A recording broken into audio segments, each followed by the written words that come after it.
Welcome back to Starving for Attention, the show where I don't jack off for a month just so my load is bigger when I do.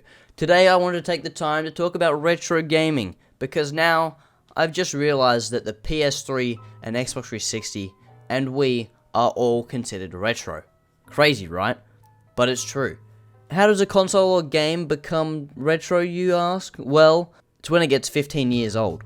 And the Wii, PS4 and Xbox came out in 2005 and 2006.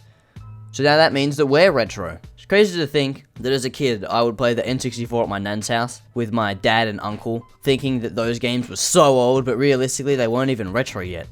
Because I was playing it in like 2010, 2009, and the N64 came out in 1996. So it was only 14, 13. Now it's 28.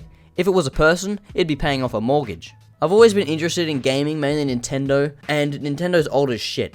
It was founded in 1889, and the NES didn't come out until 1983. It took them almost a century to make something that made them one of the most popular companies in the world. And even now, from when the NES came out to the Switch, you have 7 consoles, not including the handhelds. If you include them, you get 17. I will now list all of them in order. The Game & Watch, NES, Game Boy, SNES, Virtual Boy, N64, Game Boy Color, GameCube, Game Boy Advanced, Game Boy SP, DS, Wii, DSi, 3DS, Wii U, and the Switch.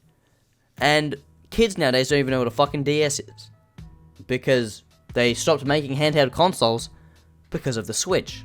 Now I know this because I'm a fucking nerd, and now I want to get a collection of all of the Nintendo consoles.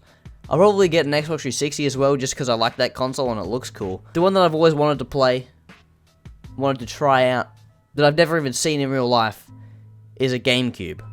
I've always wanted one of these, ever since I found out that Wii could play GameCube games. I didn't even know what a GameCube was when I found that out. I always wanted to play Mario Sunshine, and now I have, and I don't care, because I can't be bothered to beat it, and it was a good game. It was exactly what I thought it was, but I'm shit at it, so I never beat it. But I still haven't played Double Dash, Melee, Wind Waker, or Wario's World, and I need to play Wario's World. The console has every single Nintendo franchise that has ever been released on it, and it even has Wario's World. I can picture when I move out to have a big glass cabinet, all of the Nintendo consoles on display, and they're just never being used, they're just there to look cool.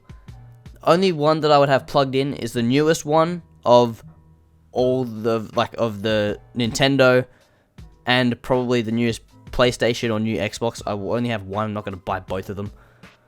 And the Wii U, because on the Wii U you can play almost any game on it. Now I wouldn't buy a heap of games for all of these consoles, because fuck that, it's too much money, and too much shit in my house. I would just buy the games I remember from my childhood, like Mario Kart Wii, and Funky Barn. Minecraft just turned 15, like the game is 15 years old.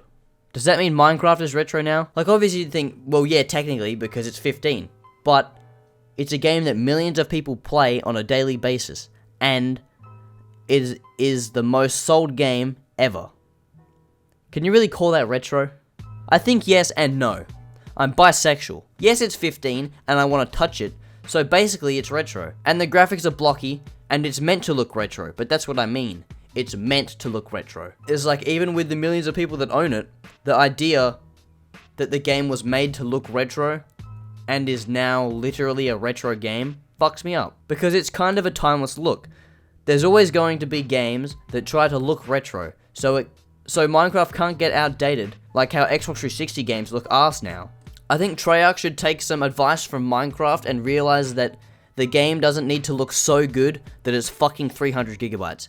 Yes, I'm still gonna buy Black Ops 6, and I know everyone is gonna buy it either way, but what does a company get out of the game being 300 gigabytes? All their workers have to work so much harder to make it 300 gigabytes and make it look perfect. Like, it doesn't need to look perfect, it just needs to play perfect. People playing it don't care how it looks, especially if it's 300 gigabytes. Just chill out with these graphics. It already looks better than real life. You can see the pores on the characters' faces in game, but no one's gonna notice that because you're running around shooting them.